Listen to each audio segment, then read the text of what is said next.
selamanya Tuhan. Selamanya.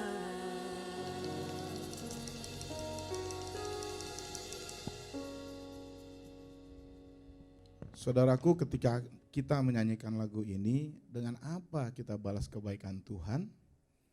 Dikatakan di situ tadi dengan mengucap syukur dan menyembah Tuhan. Berarti kita membalas kebaikan Tuhan cukup dengan menyembah Tuhan di gereja. Ada amin? Ada amin, Om? Kalau di dalam Roma 12 ayat 1, yang namanya ibadah bukan di gereja, bukan hanya di gereja, tetapi ibadahmu yang sejati adalah seluruh kehidupanmu. Itu yang dinamakan ibadah aktual. Ya. Kalau kita ini sekarang sedang melakukan ibadah ritual, ini salah satu bentuk membalas kebaikan Tuhan. Tapi yang terpenting firman Tuhan katakan, kita juga harus membalas dengan ibadah kehidupan sehari-hari. Ya, jadi bukan 1 kali 1 hari, tapi 7 kali 7 hari selama 24 jam. Amin ya. Saudaraku, saya ingin mengajak kita untuk berdoa firman Tuhan bersama-sama.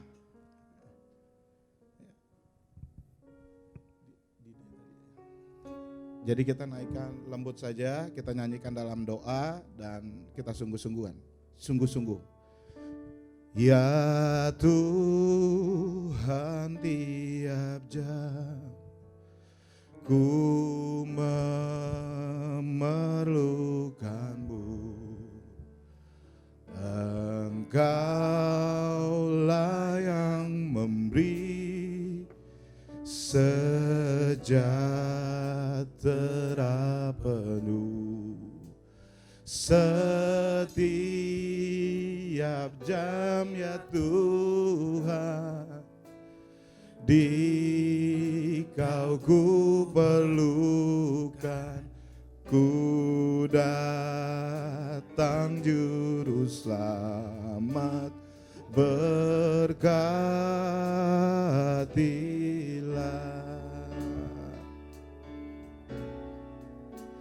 Ya Tuhan, katakan ku perlu firman-Mu. Ku perlu firman-Mu, menuntun jalanku, menuntun jalanku di kehidupanku. Setiap jam ya Tuhan, firman-Ku perlukan. Sekarang aku datang, berfirmanlah di dalam nama Yesus Kristus. Amin. Silakan duduk. Saudaraku, silakan duduk. Adik-adik, kembali ke tempatnya. Hari ini kita akan merenungkan, ini adalah minggu yang terakhir kita merenungkan tentang bagaimana supaya hidup kita tahun ini lebih baik. Ya, setelah kita selama 5 minggu ya, memikirkan tentang bagaimana supaya kita lebih baik dalam memberi prioritas, dalam kesaksian, dalam relasi, ya, di dalam memilih. Dan minggu lalu Pak Yosua mengajarkan kita bagaimana supaya tahun ini kita lebih baik lagi diperlengkapi. Dan sekarang kita akan belajar tentang bagaimana better habits. Ya, artinya bagaimana supaya dalam hidup kita punya kebiasaan-kebiasaan yang baik. Tahun ini habit kita harus lebih baik dari tahun lalu. Amin ya. Saudara-saudaraku, kebiasaan ini mempengaruhi hidup kita pasti. Dan dalam pertumbuhan iman kita, pengenalan kita, kecintaan kita akan Tuhan pasti dipengaruhi oleh kebiasaan kita. Setuju ya? Nah, pengaruhnya gimana? Iya, bisa positif, artinya iman kita bertumbuh dengan baik, atau bisa juga menghambat pertumbuhan. yaitu kalau kita punya kebiasaan-kebiasaan yang buruk. Tapi saya kira saudara dan saya sepakat bahwa tahun ini yang baik harus ditambah, kebiasaan yang baik harus ditambah, amin. Dan yang buruk harus dihilangkan. Dan pada pagi ini saya ingin kita fokus pada kebiasaan yang buruk. Kalau kebiasaan baik, ya itu adalah hal yang sebenarnya nggak perlu dibahas, ya nggak perlu dibahas, tapi perlu ditambah. Ya, tapi kita ini bergumul dengan kebiasaan buruk kita, betul? Ya, kebiasaan buruk kita dalam kehidupan setiap hari. Ya, semua yang hadir ini harus mengetahuinya, termasuk yang ngomong di depan sini. Ya, kebiasaan buruk apa? Biasanya kebiasaan buruk itu merokok, makan terlalu banyak, suka marah-marah, suka gosip, dan lain sebagainya. Ya, perilaku kita di gereja ini aja, ada perilaku habits yang jelek nggak? Ada nggak? Nggak ada ya? Atau coba kita runut dari atas. Pada saat datangnya sudah terlambat. Itu sudah kebiasaan buruk, betul ya? Kemudian pada saat datang lebih suka ngobrol-ngobrol, ngomong-ngomong, omon-omon, ngobrol-ngobrol daripada berdiam diri di hadapan Tuhan, mempersiapkan diri masuk hadiratnya. Ada lagi yang lebih suka main HP saat khotbah, mungkin ada yang suka tidur, gitu ya. Jadi semuanya bubar gereja, makan di bawah, ada yang suka ambil makanan dan minuman tidak habis. Itu kebiasaan buruk atau baik? Kebiasaan buruk ya Om ya, cuman Om yang berani ngomong. Ya. Kemudian lagi sampah ditinggalin saja, ya, botol aqua apa semuanya, itu adalah kebiasaan-kebiasaan yang buruk. Tapi kadang-kadang kita nggak menyadari bahwa itu adalah kebiasaan buruk. Dan memang kita sebagai manusia yang sudah diselamatkan, Rasul Paulus katakan bahwa memang di dalam diri kita itu ada dua kekuatan yang tarik-menarik. Di satu sisi kita ingin berbuat baik, menuruti kehendak Tuhan, tapi di sisi lain seringkali kita lebih ingin mengikuti keinginan kedagingan kita yang sesuai dengan kesenangan kita. Mari saudara kita buka Roma 7 ayat 15 sampai 26. Roma 7 ayat 15 sampai 26. Saudara perhatikan Alkitab saudara, saya akan bacakan. Roma 7 ayat 15 sampai 26. Sebab apa yang aku lakukan, aku tidak tahu. Karena bukan apa yang aku kehendaki yang aku lakukan, tetapi apa yang aku benci, itulah yang aku lakukan. Jadi jika aku melakukan apa yang tidak aku kehendaki, aku menyetujui bahwa hukum Taurat itu baik. Kalau demikian, bukan aku lagi yang melakukannya, tetapi dosa yang menetap di dalam aku. Sebab aku tahu bahwa dalam diriku yang bertabiat daging tidak ada sesuatu yang baik. Sebab menghendaki yang baik memang ada padaku, tetapi melakukan apa yang baik tidak. Ayat 19, sebab bukan apa yang aku kehendaki, yaitu yang baik yang aku lakukan, melainkan apa yang tidak aku kehendaki, yaitu yang jahat yang aku lakukan.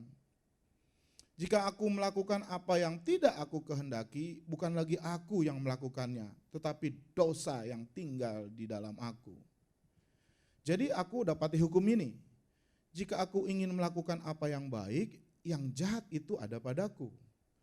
Sebab di dalam batinku ini aku suka akan hukum Allah, tetapi di dalam anggota-anggota tubuhku aku melihat hukum lain yang berjuang melawan hukum akal budiku dan membuat aku menjadi tawanan hukum dosa yang ada di dalam anggota-anggota tubuhku.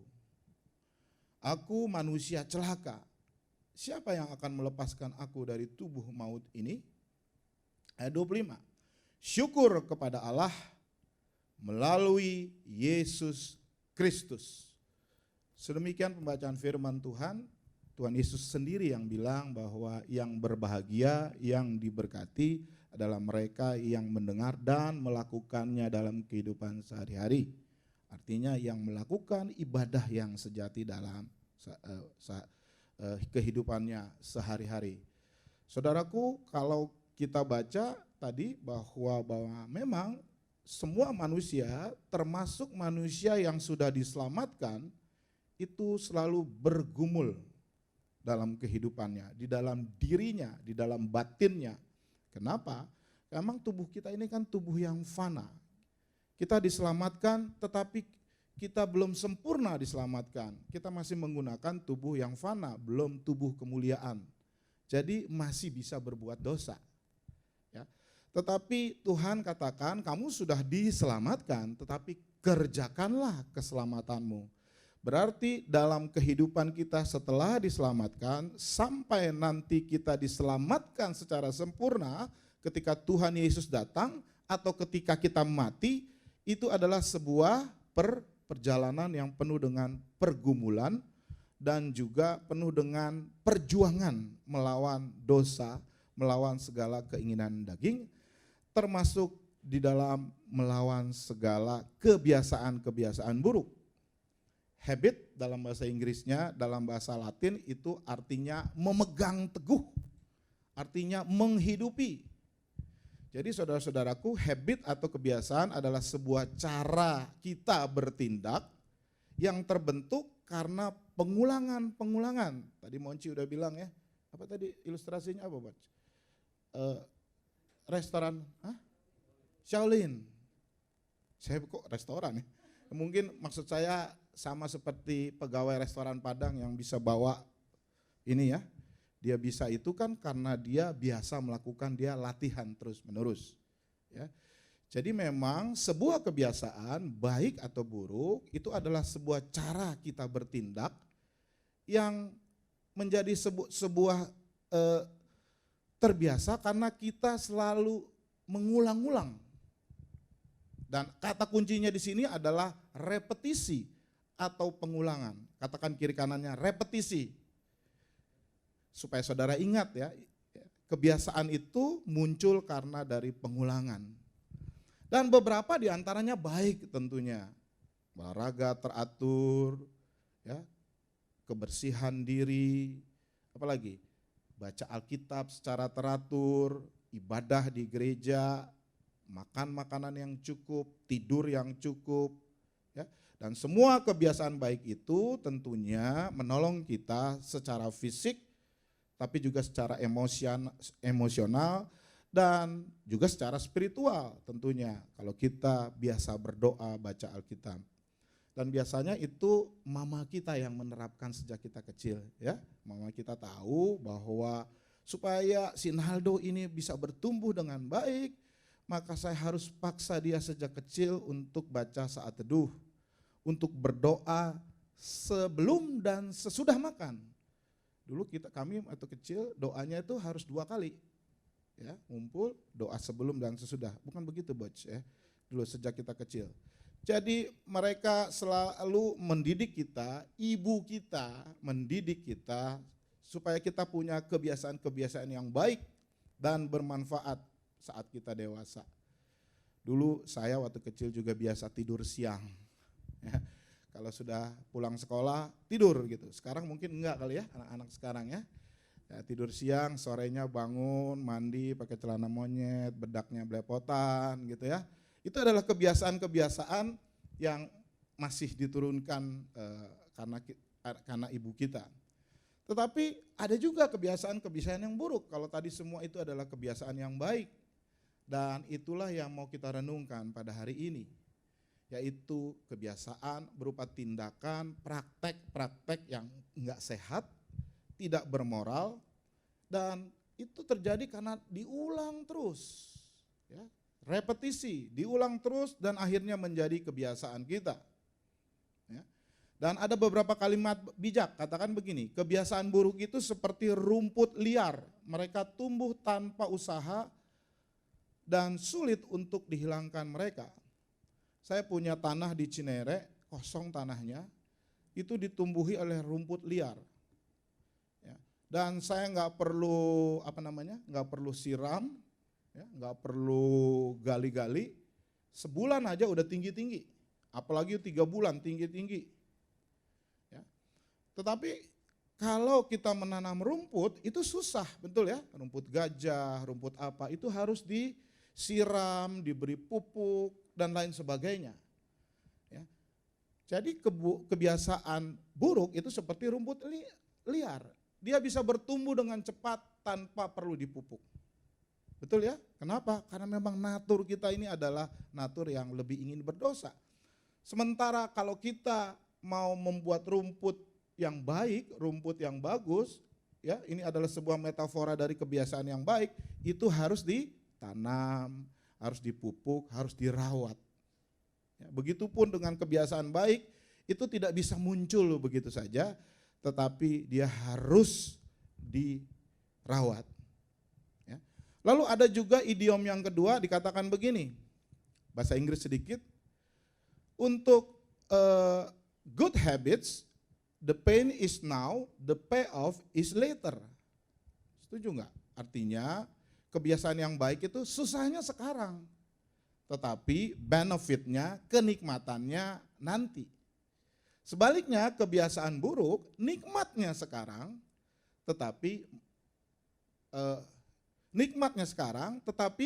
yang kemudian adalah justru nggak enaknya, kesusahannya. Setuju nggak? Setuju ya?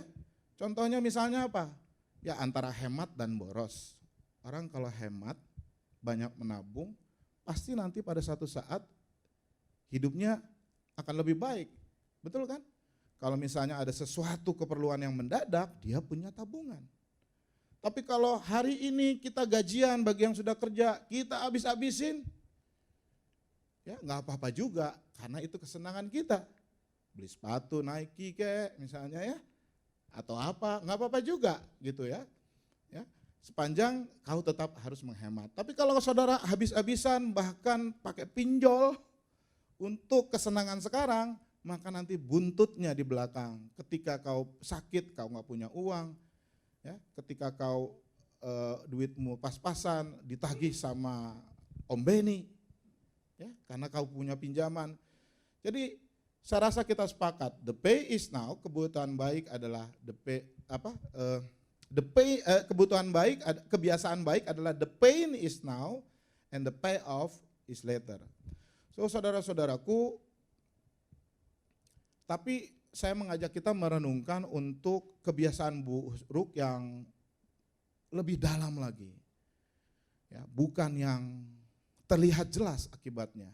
Ya, misalnya kalau kebiasaan yang buruk yang terlihat jelas. Kalau kita misalnya makan makanan yang berlemak setiap hari, ya itu jelas akibatnya kita akan sakit. Ya, kalau merokok juga jelas ada di tulisannya, merokok menyebabkan kanker, itu kan jelas semua saudara-saudaraku. Tapi saya mau lebih dalam lagi bahwa kita kadang-kadang mempunyai kebiasaan buruk yang kita miliki, rasanya nggak kentara, tetapi sebenarnya itu terjadi dalam hidup kita. Kita tidak menyadari, kita tidak bisa melihat. Misalnya apa? Misalnya kita selalu keinginan kita aja yang harus jadi. Di dalam rapat keluarga, dalam rapat kantor, ya, di dalam rembuk mau melakukan apa. Kadang-kadang kita atau mungkin di antara kita ada yang mau pokoknya keinginan saya harus jadi. Itu adalah sifat yang buruk. Lalu mungkin orang-orang yang terus membahas orang lain, ya, biasanya dengan kalimat-kalimat yang negatif, ya, itu adalah kebiasaan yang buruk. Apalagi pelit. Pelit itu juga adalah kebiasaan yang buruk, saudara-saudaraku. Orang yang pelit itu biasanya mau menghabiskan semua berkat Tuhan yang dimilikinya hanya untuk kenikmatan dirinya sendiri. Orang lain cuman sisa-sisa aja. Ya. Ada juga orang yang terlalu sibuk, ya, terlalu sibuk untuk mengerjakan pekerjaannya yang dimana itu sebenarnya dari orang lain.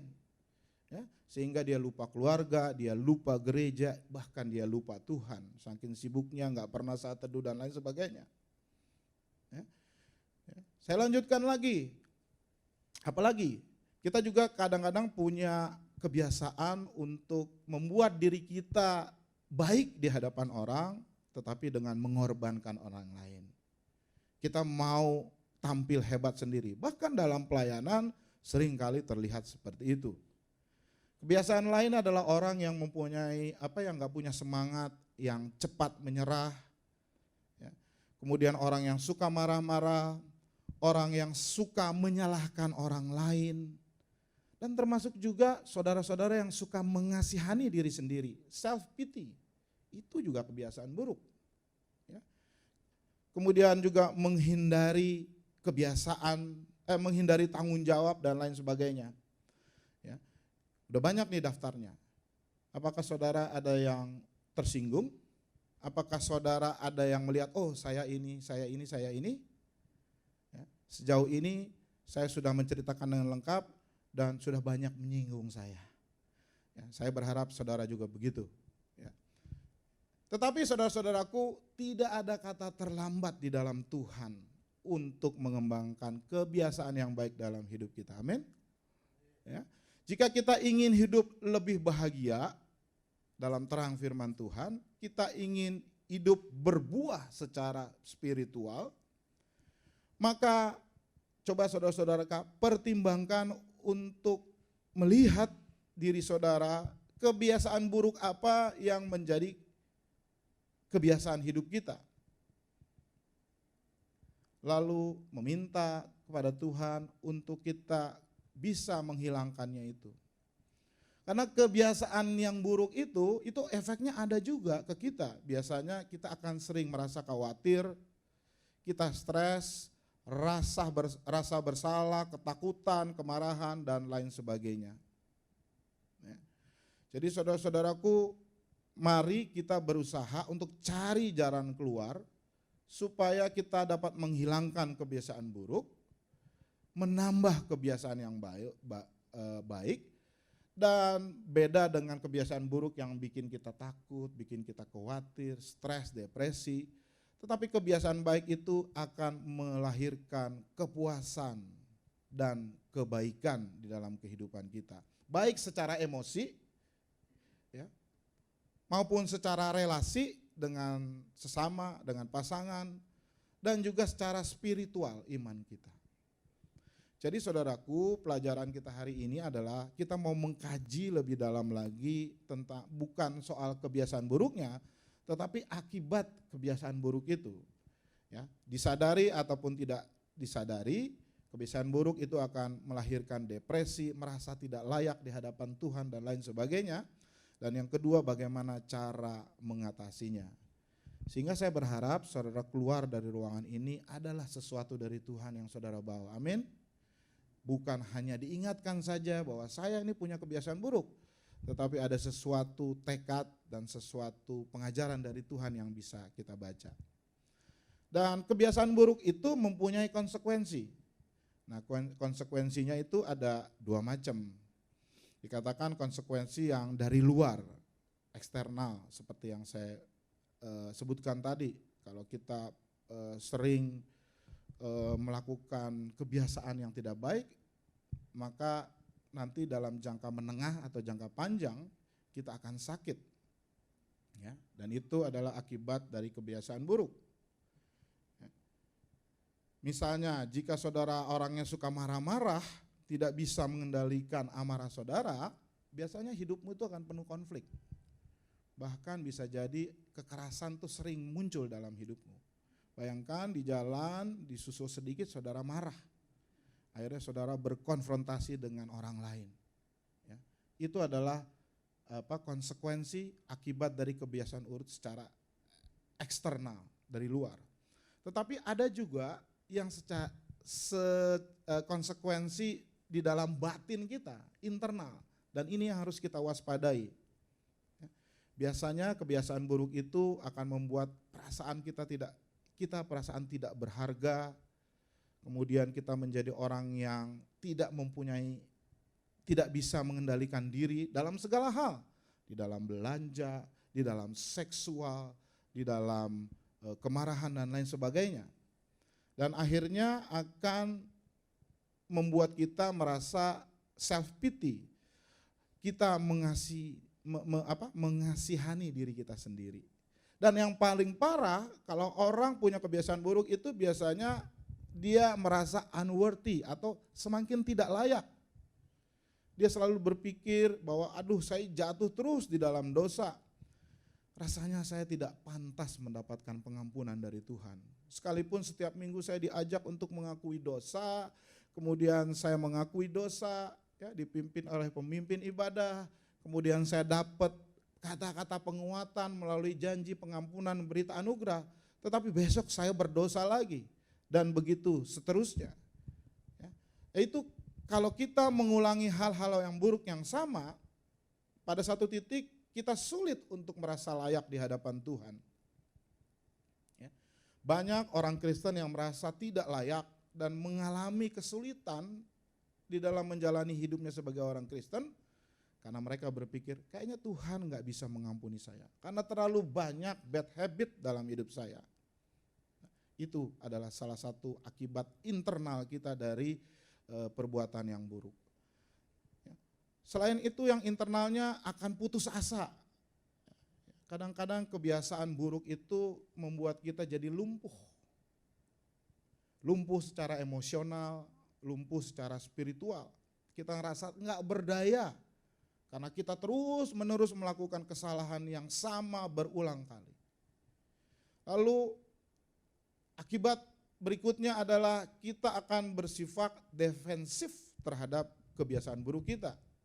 Artinya apa? Kita berpikir melakukan pembenaran-pembenaran atas kebiasaan buruk kita. Sehingga ya kita nggak mau berubah. Itu yang namanya defensif. Atau istilahnya kalau di psikologi itu merasionalisasi. Enggak, itu enggak terlalu buruk kok. Ya. Tapi beberapa orang bisa melakukannya, iya saya bisa mengendalikannya. Ya, saya bisa mengendalikannya, saya tahu itu buruk, satu saat saya bisa berhenti melakukan marah-marah. Satu saat saya bisa berhenti merokok. Pertanyaannya adalah, kenapa enggak sekarang? Gitu ya. Dan kita juga bisa nggak suka sama orang lain karena kebiasaan buruk kita. Karena kita karena kita sangat suka melakukan kebiasaan buruk itu. Ketika sahabat kita, orang kita menegur kita, maka kita bersifat menolak, denial. Ya. Lu boleh ngomong apa aja sama gue, tapi kalau soal kebiasaan gue, jangan sekali-sekali lu sebut. Itu adalah zona merah yang tidak boleh engkau bahas. Saudara-saudaraku, ini yang kadang-kadang menghalangi kita untuk menegur orang yang punya kebiasaan buruk. Ya. Saudara-saudaraku, yang terakhir adalah bahwa kita akhirnya apatis. Karena kita melakukan terus, ya, akhirnya kita nggak peduli lagi apakah itu benar atau tidak, apakah itu berakibat buruk terhadap kita, kesehatan kita, apalagi terhadap orang lain. Mereka tidak peduli lagi orang yang menegur, nggak peduli para ahli yang mengatakan bahwa itu adalah tindakan baik, bahkan mereka tidak peduli lagi dengan teguran Tuhan. Saudara-saudaraku, saya akan masuk, kalau begitu bagaimana kita mengatasi ini, kebiasaan-kebiasaan buruk kita. Bagaimana kita memutus siklus kebiasaan buruk yang ada dalam hidup kita. Sekali lagi, tadi kata kuncinya apa? Repetisi. Jadi seorang yang mempunyai kebiasaan buruk adalah melakukan pengulangan-pengulangan. Saudaraku, yang pertama, kalau saudara mau lepas dari kebiasaan buruk, saya juga, yang pertama adalah kita harus mengenali kebiasaan buruk kita. Sulit bagi kita menghilangkan kebiasaan buruk kalau kita nggak tahu bahwa kebiasaan kita itu buruk. Sehingga di dalam waktu kita, di kesendirian kita, di rumah mungkin, kita harus berpikir, gue punya kebiasaan buruk apa sih? Dan akui itu. Kalau saudara suka minum banyak misalnya, ya, ya saudara sadari itu. Maksudnya bukan minum air putih ya, tapi minum alkohol gitu ya. Ya. Dan kita harus mengakui semua apa yang menjadi kebiasaan buruk kita. Kalau perlu di list dan ditulis di handphone pribadi kita. Kalau kita merasa itu kebiasaan buruk dan kita mau menghilangkannya. Jadi yang pertama adalah kita harus self reflection. Refleksi diri, kenali. Saya punya kebiasaan buruk apa sih? Saya suka marah-marah, saya suka ngomongin orang lain, ya, dan lain sebagainya. Dan yang kedua, kalau saudara sudah kenali, maka harus ada keinginan yang kuat dari kita untuk keluar dari kebiasaan buruk itu. Ya. Dengan kata lain, kita harus percaya bahwa kita punya kebiasaan buruk dan dengan pertolongan Tuhan, maka aku ingin untuk menghilangkan dari praktik dunia ini, dari praktik kebiasaan buruk. Ya, jadi kalau orang tidak sadar, walaupun dia tahu, nggak mungkin dia bisa melepaskan kebiasaan buruk.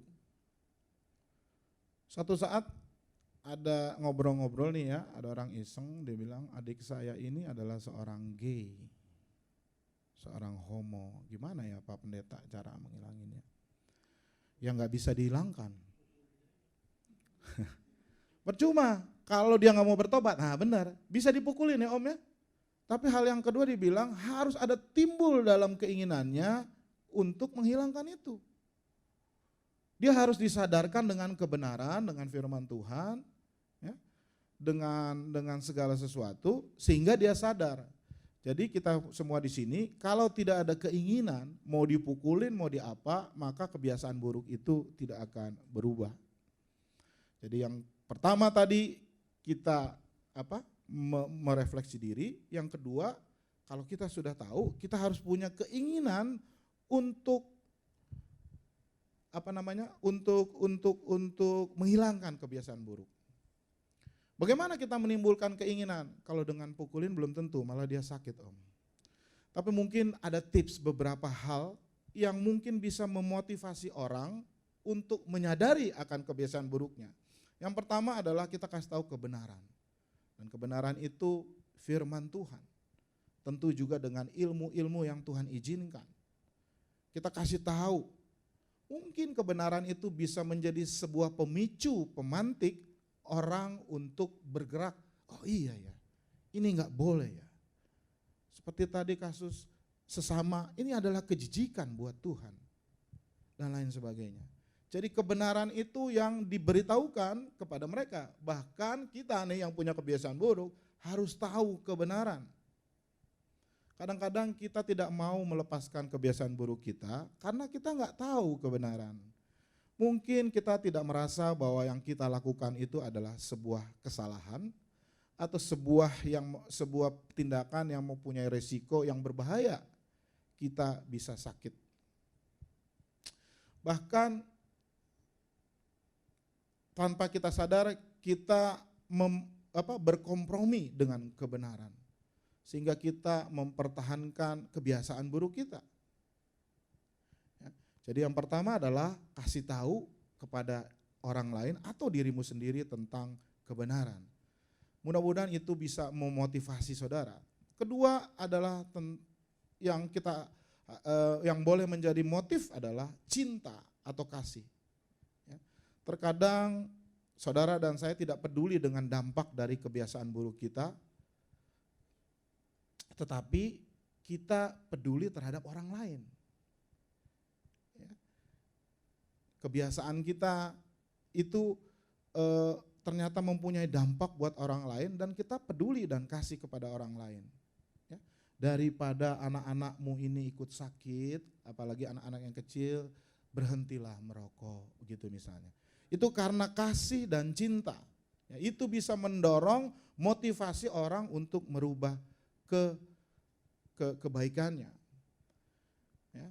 Daripada engkau marah-marah terus anakmu melihat gitu ya, sehingga diam-diam dia meniru di sekolah dia ikut marah-marah. Atau mungkin anakmu itu ketika engkau marah ekspresinya ketakutan, gemetaran. Nah, biasanya itu untuk mendorong saudara untuk jangan cepat marah sebagai orang tua. Saudara-saudaraku, anak-anak saudara belajar tidak melalui apa yang saudara katakan, tetapi dia belajar dengan melihat apa yang saudara lakukan. Yang kedua, mungkin kita harus menyadari ada rasa sakit dari kebiasaan kita. Kebiasaan kita pelan-pelan ternyata menghancurkan kita.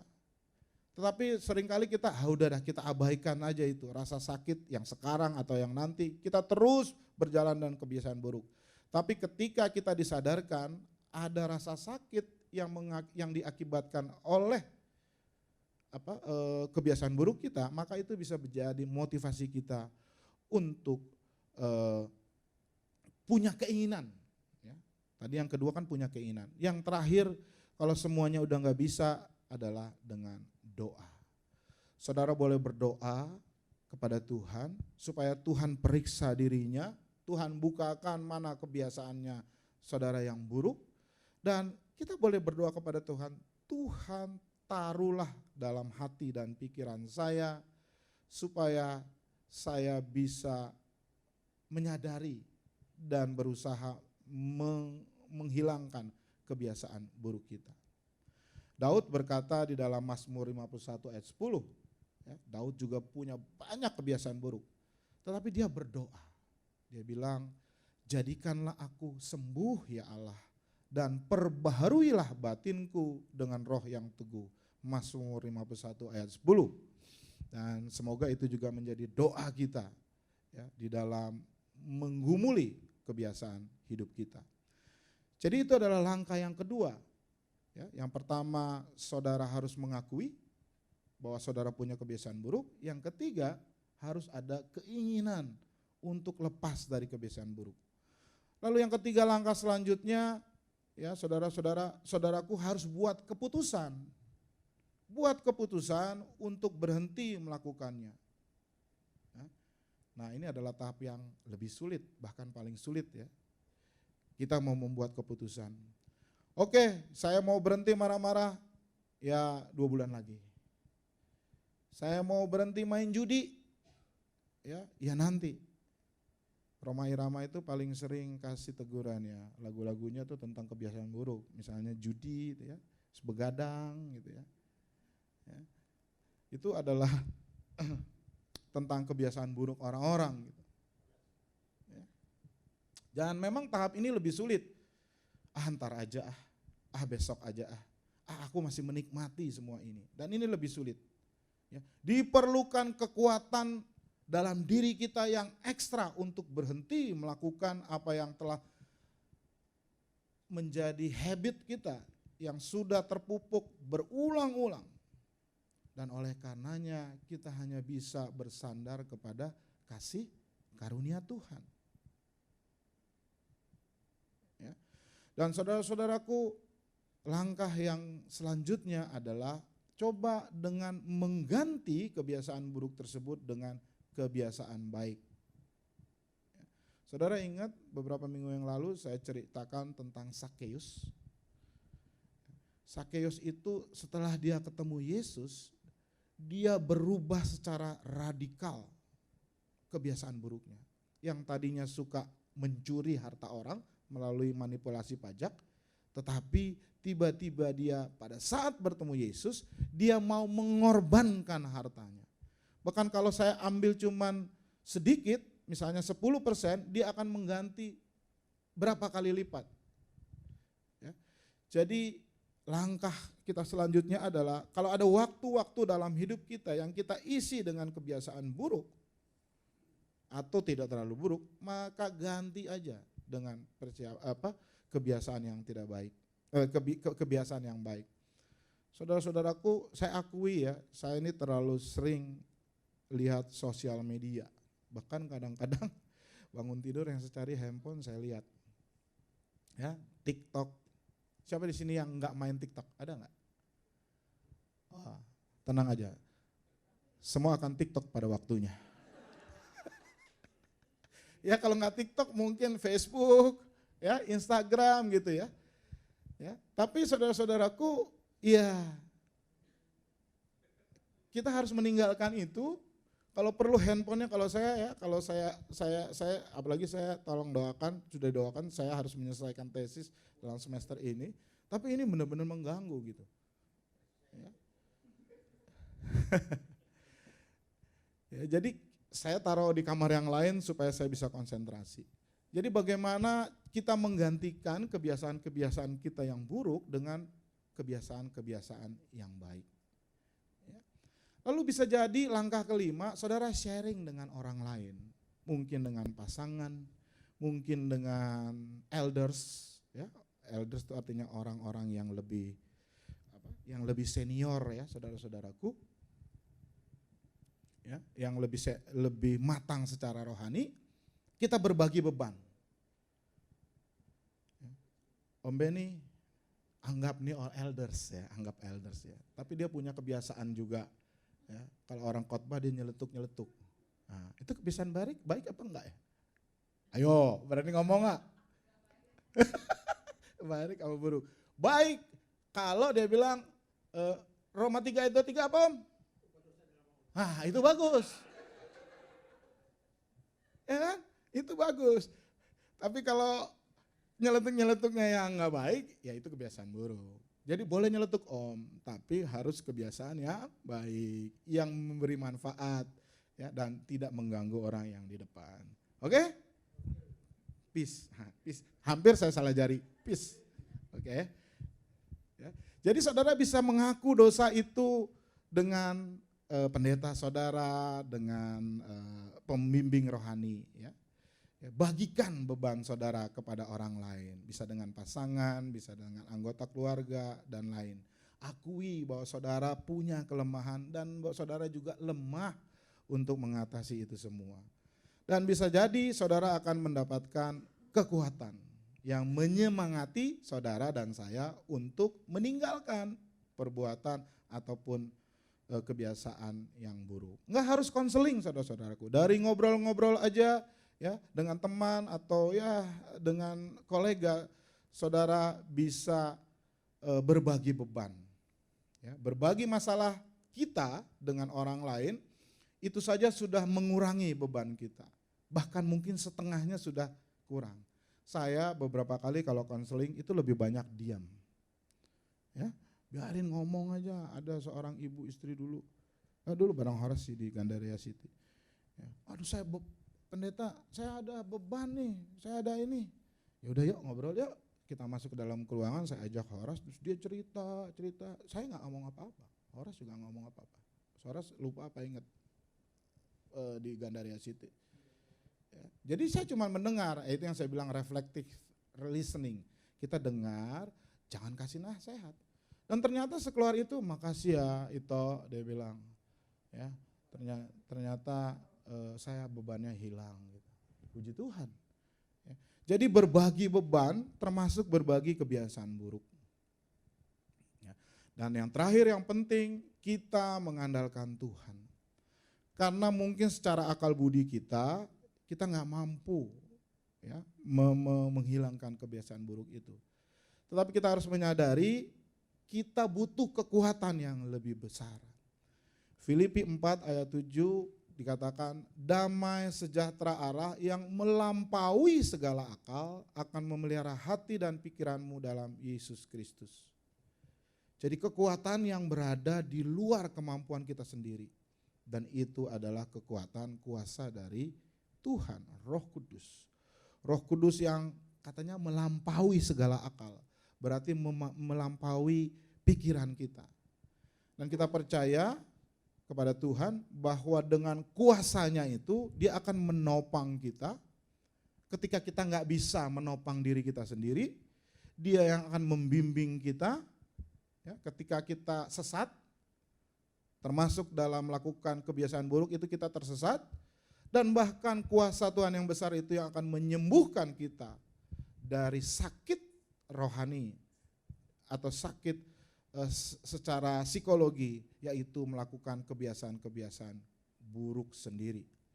Kita minta Tuhan untuk mengulurkan tangannya kepada kita, tangan dan kemurahan Tuhan. Maka percayalah, kita akan mengatasi kebiasaan buruk kita yang paling keras, yang paling parah sekalipun, bahkan yang sudah merakar. Saya bilang, katakan ada orang yang mulutnya julid itu berakar, gitu. Sampai suatu saat dia ngigonya julid juga, gitu.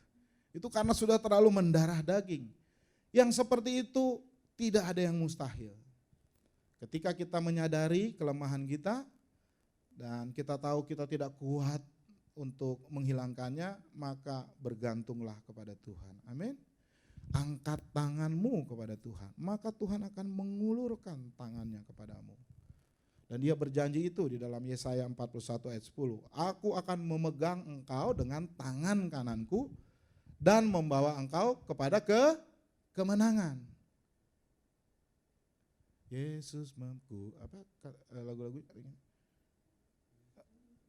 Ya, Yesus memegangku dengan tangan kananmu.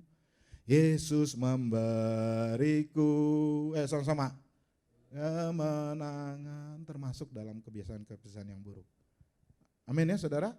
Jadi sekali lagi saudara-saudaraku, mari sadarilah kebiasaan buruk kita, mungkin di dalam keluarga, di dalam gereja, di dalam komunitas kita, di kantor ya. Lalu saudara berusaha untuk menghilangkan dengan langkah-langkah yang sudah saya sebutkan tadi. Kiranya Tuhan menolong kita semua untuk lepas dari kebiasaan buruk kita dan juga untuk meningkatkan lebih banyak lagi kebiasaan baik dalam hidup kita. Amin. Bapa dalam surga, kami mengucapkan syukur dan berterima kasih untuk firman Tuhan hari ini. Kiranya Roh Kudus yang memimpin kami untuk melakukan refleksi diri, melihat dan mengakui segala kebiasaan-kebiasaan buruk kami di hadapan Tuhan, tetapi juga di hadapan sesama kami. Kami ingin lepas dari semuanya itu ya Bapak. Kami tidak dapat melepaskannya tanpa kuat kuasa Tuhan. Kiranya Tuhan dengan kuasa Roh-Mu yang kudus, yang melampaui akal budi kami, menolong kami untuk melepaskan kebiasaan buruk kami. Bapa dalam surga, saat ini kami juga ingin menaikkan syafaat kami kepada Tuhan. Kami berdoa untuk bangsa dan negara kami ya Tuhan, yang saat ini dalam masa-masa politik menjelang pemilu ya Bapak.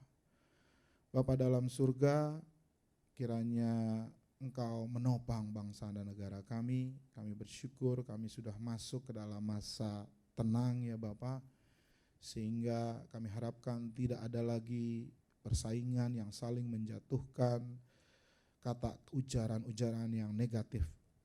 Dan biarlah itu terus bertahan ya Bapak. Berkati seluruh rakyat Indonesia yang akan menggunakan hak pilih mereka. Tuhan beri hikmat bagi mereka untuk memutuskan siapa pemimpin dan wakil rakyat yang akan mereka pilih ya Bapak. Sesuai dengan rasio mereka, akal budi mereka, sesuai dengan hati nurani mereka, dan tentunya sesuai juga dengan iman mereka. Kami terus berdoa bagi pemimpin kami, Bapak Presiden Jokowi ya Tuhan. Biarlah Tuhan yang juga memberikan hikmat bagi dia, dan juga Tuhan berikan berkati hati nuraninya ya Bapak, supaya dia tetap boleh memimpin dengan baik, dengan mengutamakan kepentingan bangsa, negara dan rakyat, dan juga boleh bertindak sesuai dengan aturan-aturan yang berlaku. Tuhan beri hikmat juga Tuhan untuk terus mengembangkan kesejahteraan bagi seluruh rakyat Indonesia, bagi Bapak Jokowi sebagai presiden dan juga para pembantunya. Dan kami mohon juga Tuhan lepaskan roh damai sejahtera di setiap kota yang ada di Indonesia ini ya Bapak. Sehingga sampai dengan pemilu, bahkan setelah pemilu nanti, tetap semua warga negara itu rukun, menghargai perbedaan, menghargai pilihan orang lain. Kami juga berdoa untuk Gereja Rasuli Indonesia Berkat, gereja kami. Kami terus mohon pimpinan Tuhan atas hamba sebagai gembala, begitu juga dengan pendeta Horas dan pendeta Yosua, bahkan juga untuk seluruh majelis dan pengurus dan pekerja. Engkau yang terus mendengungkan visi dan misi Tuhan yang sudah Tuhan tanamkan kepada kami, supaya kami tidak melupakannya dan melakukannya terus ya Bapak. Sehingga gereja kami ini boleh sesuai dengan kehendak Tuhan, berjalan sesuai dengan maunya Tuhan, dan boleh bertumbuh jemaatnya, baik secara kuantitas dan juga secara kualitas. Kami juga membutuhkan dana untuk operasional gereja ya Bapak. Biarlah Tuhan kami yang maha kaya, yang memiliki segala sesuatunya, yang akan mencukupkan segala kebutuhan operasional maupun juga diakonia dari gereja ini ya Bapak. Kami juga mau berdoa untuk saudara-saudara kami yang masih bergumul dalam mencari pekerjaan, Saudari Agnes, Pak Lito, Andrew, dan mungkin juga ada jemaat lain yang merindukan pekerjaan. Ya Tuhan, tuntunlah langkah mereka, berikanlah mereka pekerjaan ataupun aktivitas yang sesuai dengan kemampuan dan kapasitas mereka, sehingga mereka boleh mengisinya nanti kelak dengan hari-hari mereka dengan kegiatan yang produktif. Kami juga berdoa untuk saudara-saudara kami yang masih dalam pemulihan kesehatan. Kami berdoa untuk hamba-Mu, Pak Sandy Luntungan.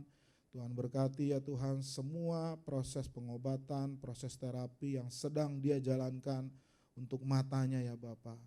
Tuhan berkati juga dokter yang menanganinya ya Bapak, supaya matanya boleh kembali sembuh sempurna ya Tuhan, untuk dapat melakukan segala sesuatu aktivitasnya, terlebih-lebih untuk memuliakan Tuhan di dalam pelayanannya.